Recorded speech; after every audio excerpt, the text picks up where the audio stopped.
Hello, my name is Jim DeMeo, and this is A Course in Miracles. Today's lesson, number 35, My mind is part of God's. I am very holy. Today's idea does not describe the way you see yourself now.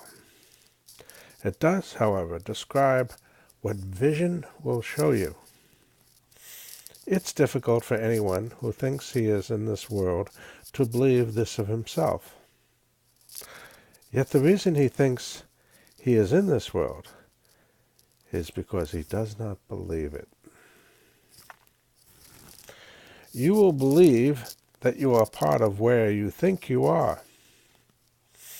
That is because you surround yourself with the environment you want, and you want it to protect the image of yourself that you have made. The image is part of this environment. What you see while you believe you are in it is seen through the eyes of the image. This is not vision. Images cannot see.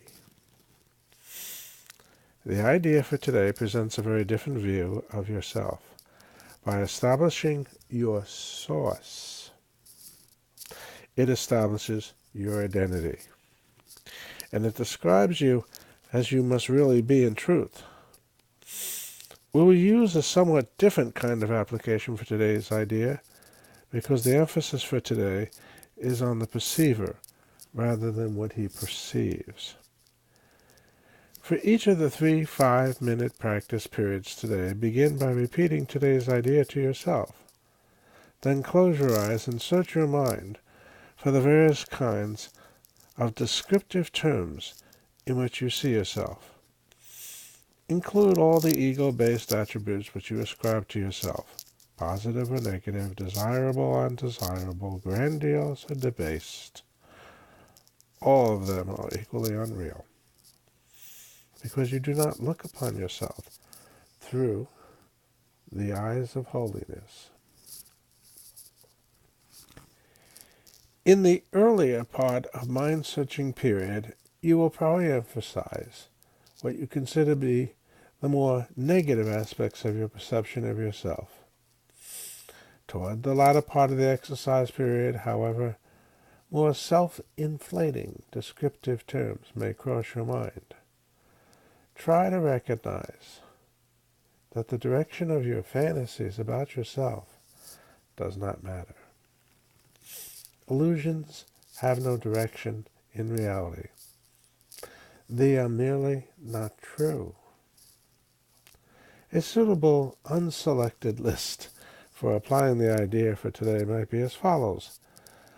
I see myself as imposed upon. I see myself as depressed. I see myself as failing.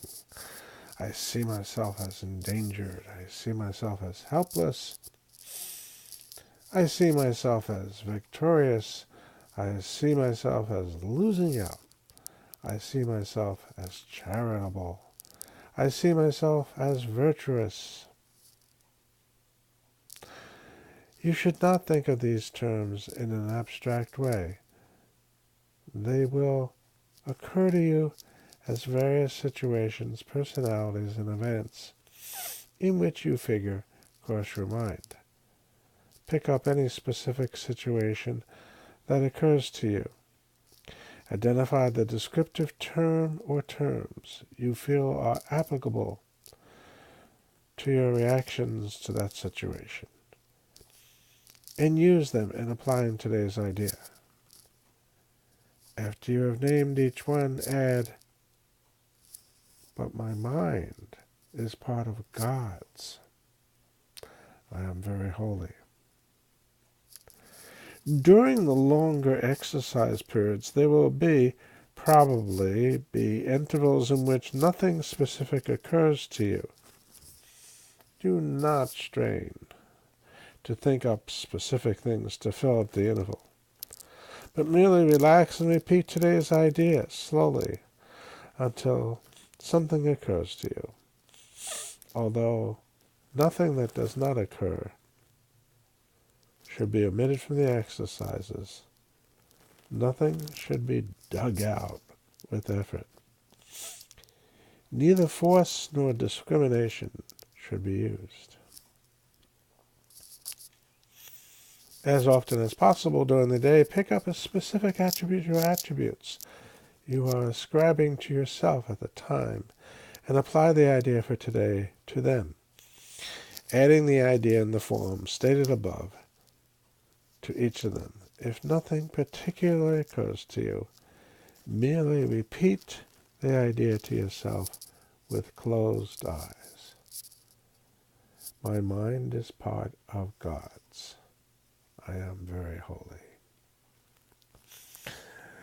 So, over the course of history, with Course in Miracles, I have seen people take the last part of this, I am very holy, and run with it. To state the last part without the first part, my mind is part of God's, makes the whole statement vain and ego-driven. Our holiness, obviously, is only because we are part of God's mind. Our holiness is only because God created it. I am not trying to deflect the fact that we are holy. Of course, indeed, that's the point of this lesson, for us to become aware of our holiness. But right along with it, in order for the awareness to actually take place, for you to actually start believing it, know that you're not separate from your Creator. You are at one through love with Him. We will talk again. Enjoy the exercises today.